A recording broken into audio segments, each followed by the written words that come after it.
Hey folks, how you all doing? So it's 2024 and it's time to do the Vinyl Tag 2024 video with 20 questions as set by Rob Walker, which he's done for the last couple of years, which I also did reply to in the last couple of years, but this is the first on my new channel. So there's 20 questions. We're hopefully to answer or show everything we can of those 20 questions, which luckily I can, but one is CD, not vinyl. That's because I'm still trying to set up all my music stuff and I can't find a vinyl for that particular artist right now. Anyway guys, off with the start of it. Rob Walker's 20 questions. His first question is, show your favourite record from 2023. To be honest with you, I don't have a favourite record.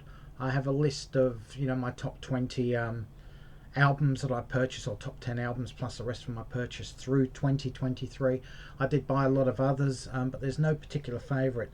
So I'm just going to show the highest ranking vinyl album in my best of 2023 list, and that is this one, Endless Summer Vacation by Miley Cyrus. Yeah, I know you're all gasping, but hey, it's a fantastic record. Go listen to the single Flowers, and that's the whole vibe of this album. Check out my top 10 list of favourite albums of 2023 and find out where this one actually finished in my list. Rob's second question is the last record you purchased in 2023. Not the last one I purchased, but the last one I received in the mail, and that is the latest Madness album, C'est La Vie.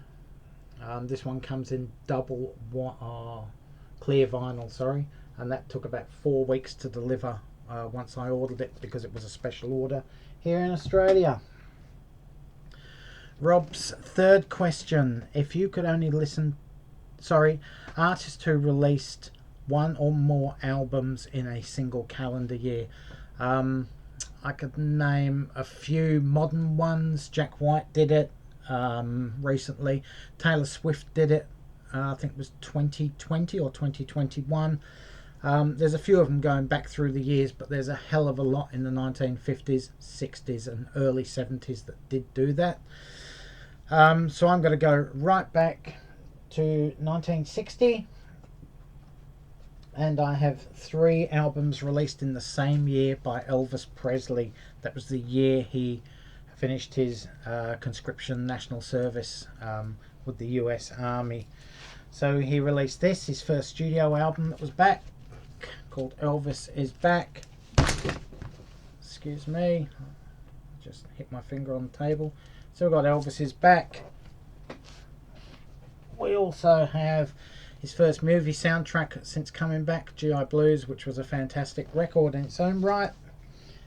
And then we also have his first gospel / spiritual album, His Hand in Mine. I've also recently ranked my favourite Elvis Presley albums. See where this one and the other ones finish in my rankings list by checking out that video as well. If you could only listen to music from one decade, which one would it be, and show 3 artists? Now, every decade of music, even the 2000s, 2010s, all have so much great music, but I'm afraid I have to go back to the birth of rock and roll, to the 1950s, and here I'm going to show the grand old man of rock and roll. He probably started rock and roll. He was a decade before Elvis and Chuck Berry, and that's Fats Domino. Also obviously have to show the king, Elvis, and also Jerry Lee Lewis. I could have also shown, the Everly Brothers, Carl Perkins, Johnny Cash, Little Richard, obviously Chuck Berry. I think I just mentioned Chuck Berry, and Roy Orbison, amongst others. Question number 5. Name an artist or show an artist from Manchester. I was going to try and be a smart ass and show Manchester. I think is Illinois, is it? Or somewhere in the US. I don't know if it is Illinois, but I think it could be. I was trying to show an artist from there, but I couldn't find one. So I had to go back to Manchester, England. I think people are going to show the obvious ones. So I went back and sort of got one that I don't think anyone else will show, and we go back to the 1960s there with Freddie and the Dreamers with their debut album. So there you go, Manchester band Freddie and the Dreamers. Next up, the artist I most listened to in 2023. Well, that was actually a bit of a toss-up. I listened to a hell of a lot of Bruce Springsteen because I did an albums ranking of Bruce Springsteen. I listened to a lot of Nick Cave again because I always listen to Nick Cave.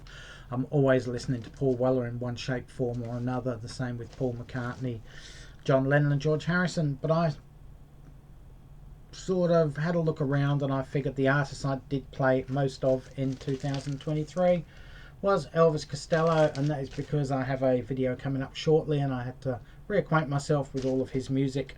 So Elvis Costello, the artist I most listened to in 2023. Next one is show 7 times 7-inch singles. So here they are. So these singles come off my favourite Paul Weller album of all time, which is As Is Now. We start off with From the Floorboards Up. This was released in a gatefold sleeve. This one, you could also get it in a single sleeve, but this is a gatefold. And what you got with the album originally was the original single on black. What you could then do, I'll just get this back in there, was go and purchase a limited edition coloured vinyl, which is green and orange on this particular one, and that sits in the other half of the gatefold sleeve. So that's 2 singles. Have the same single, so they both fit. One in this side and one in this side. I then went, when this single was released, Come On Let's Go, from the same album, the second single. Same deal, gatefold limited sleeve. In this side you get the single on black vinyl, and then you go out and buy the limited edition coloured vinyl, which is orange and pink, I guess you'd call it, maybe, and the label there, one of a 2-disc 7-inch set, and that again sits in the other side of the gatefold. Then you had the third single of from the actual album, Here's the Good News. Same deal again. I'm actually showing 7 different singles technically, so I know it's probably a bit of a stretch, but I thought I'd show these because I've never shown these. In this one again, you get the straightforward black vinyl, and then you go and purchase the limited edition, sorry this little hat's fallen off, picture disc again, or coloured vinyl, and that's a blue and pink, light blue and pink colour, and that sits in the other side. Then finally Paul Weller released the As Is Now EP from the album As Is Now, and that contained the first 3 singles, which is From the Floorboards Up, Here's the Good News, Come On Let's Go. It also contains the opening track of the album, Blink and You'll Miss It. I don't think this one charted actually, because anyone who wanted it had got the 3 singles. But anyway, that's my 7 singles I'm showing. Next question, question 8. Invite 4 music related people to an imaginary dinner party. Yeah, the list is endless, from producers to musicians to session musicians to singers to songwriters, etc, etc. I thought I'd be lazy with this simply because I'm still trying to sort out my room and it's just so hard finding things in boxes. But so I thought I'd be lazy, and you can pick any four of the Travelling Wilburys: George Harrison, Roy Orbison, Tom Petty, Jeff Lynne, or Bob Dylan. Take your pick. I would take any four of these any day. They're great friends and would obviously get on really well at a dinner party, so there'd be no animosity, no bickering, no fighting. It would just be a nice little friendly little get together of good friends and me in the middle there. So yeah, that's who I would pick, four of those guys. A musician who died in 2023 is the number 9 question. It was only a day before this singer died that Lynn and I got out her vinyl album and played it, and it was Jimmy Buffett. However, since then I cannot locate that album. It's obviously put away somewhere, but I did manage to find a CD of his that I have. But yeah, the only vinyl we have, or Lynn has, is in a box somewhere waiting to be put away, and the house is a mess, and yeah, we just couldn't locate it at the time, so that will suffice for now. Question number 10. If you could only listen to music from one country, which country would it be, and show 3 artists from that country? Yeah, I've already shown 1950s, which is basically American rock and roll, but I'm not showing that again. If I could only listen to music from one country, it would have to be the UK, simply because, you know, there's so many different sorts there. You've got the disco thing, you've got the whole punk thing, you've got, you know, the rock and roll from the 1970s, you've got, you know, post-punk, new wave, new romantics, blue-eyed soul. You got the Britpop thing, all going back to the 1960s as well, with the whole British invasion, etc., etc., and heavy metal with Black Sabbath, etc., and Queen. It's incredible. The scope of music is just absolutely incredible. So I went with the UK, and I'm showing this album, Sex Pistols. I'm also showing this because it was the first Elton John album I managed to get my hands on. But yeah, great artist. And of course I'm showing my favourite album of all time by my favourite band of all time, Ogden's Nut Gone Flake by the Small Faces. So that's the music I would listen to, UK music. Name 3 VC channels you discovered in 2023. I actually discovered quite a few, but 3 off the top of my head that come straight to mind. Life of Vinyl. Jamie's got a fantastic channel over there. All the World's a Stage with Steve. Fantastic videos. I've still got a lot of videos of his to watch, but yeah, I'm subscribed and everything with him. And Harry's Music Room. Harry, I hadn't discovered him, and he did a response to my competition. Sadly, I wasn't informed of it prior to me drawing that competition, which is sadly, even though he got like sort of a push on from Rob Walker to do so, I don't think he didn't contact me prior to that. But he had the best video by far. He showed, I think it was 8 of the 9 artists that I wanted people to show albums of. He also showed albums by Australian artists who we think are underrated, like Paul Kelly and Casey Chambers, which is incredible for an American to know those artists. Absolutely brilliant. He also had signed Neil Sedaka album, and that just topped it for me. His video was by far the best, just because it contained everything, plus a couple of Australian artists. All the other videos were great, but his was exceptional, and it's just a shame he wasn't in my final draw, which I did profusely apologise to him for. Anyway, check out all 3 of those videos if you're not familiar with them. Great stuff. Show a video, show a record you purchased as a teenager. So many there. They were my big purchasing times in my life as a teenager, but I'm going to show this because I don't think anyone else will show. Cliff Richard, Wired for Sound. Who didn't love Cliff Richard as a teenager? Come on, seriously, 1980-81. He was brilliant. It says Cliff Richard. Show a funk or soul record. I was trying to look for my Otis Redding vinyl, but again, they're away in boxes still, haven't been unpacked, but I did manage to find this because I had unboxed this and played this a couple of times a couple of weeks ago, and that's the beautiful, gorgeous Mary Wells with her My Guy album. Brilliant artist. She's my favourite soul singer of all time, and certainly favourite female singer on the Motown label. Great stuff. She died way too young as well. Question 14. Show 2 records, one that you think everyone has in their record collection, and one you think no one has. I'm sure someone has this record anyway that I'm going to show, but there wouldn't be many anyway. So the record I think everyone has, I mean, everyone's already shown, you know, Meatloaf's Bat Out of Hell, which, yeah, people should have that. People should also have Sgt. Pepper's. People should also have Thriller in their collection, because they are like the biggest albums of all time, studio albums.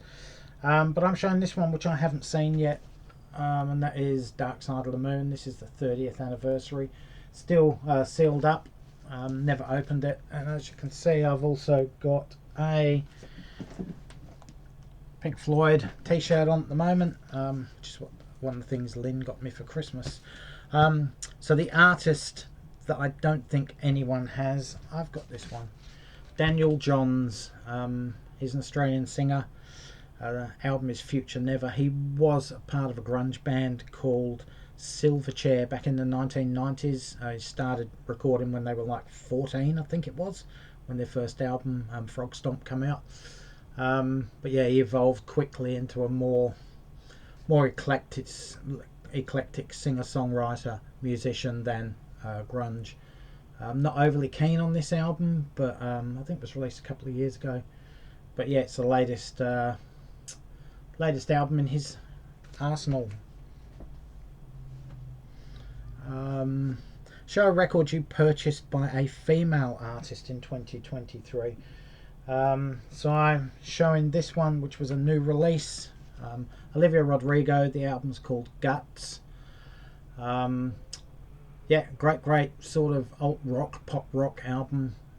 You might remember her from her Driver's License single, which was a mega worldwide hit a couple of years ago. This is from the Sophomore album, Guts. Absolutely incredible album in my opinion. Well worth a listen. Go watch my top 10 albums of 2023 and just see where this is in my list. Question 16. My favourite video I posted and favourite video I watched in 2023.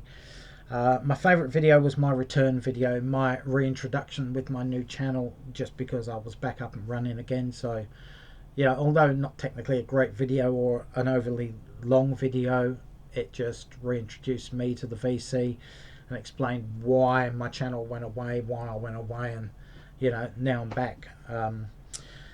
Videos I watched, so many great videos throughout 2023 that I watched. It's impossible. But one recently that I watched that I thought was quite funny and enjoyable.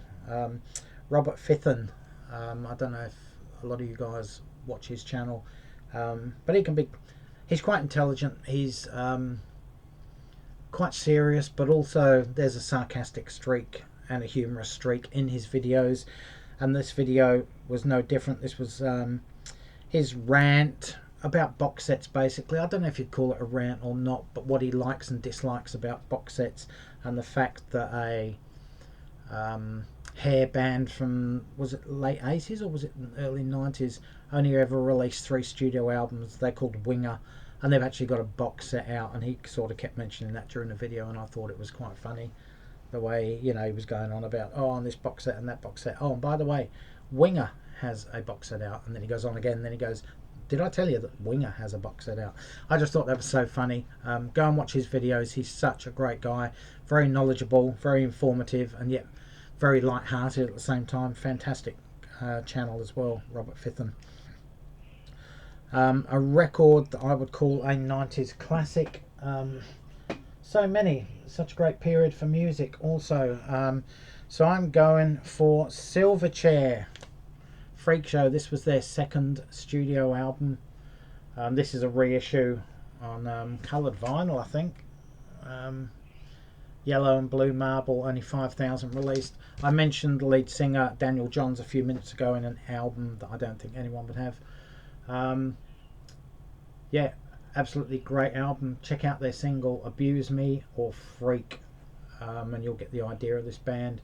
But yeah, great little trio. They're only like 15, maybe 16 when they recorded this album. So yeah, that's really, really good and a great, great album in my opinion. And I'm not a fan of grunge. I'm a fan of Pearl Jam, a bit of Soundgarden, but that's about it. But those guys are really good. Question number 18. A record cover I would like to walk into. So many. I was going to pick Long Distance Voyager by the Moody Blues. I really love that colour. I love the blue. It's not sepia tone because that's brown, but a blue tone right the way through the cover.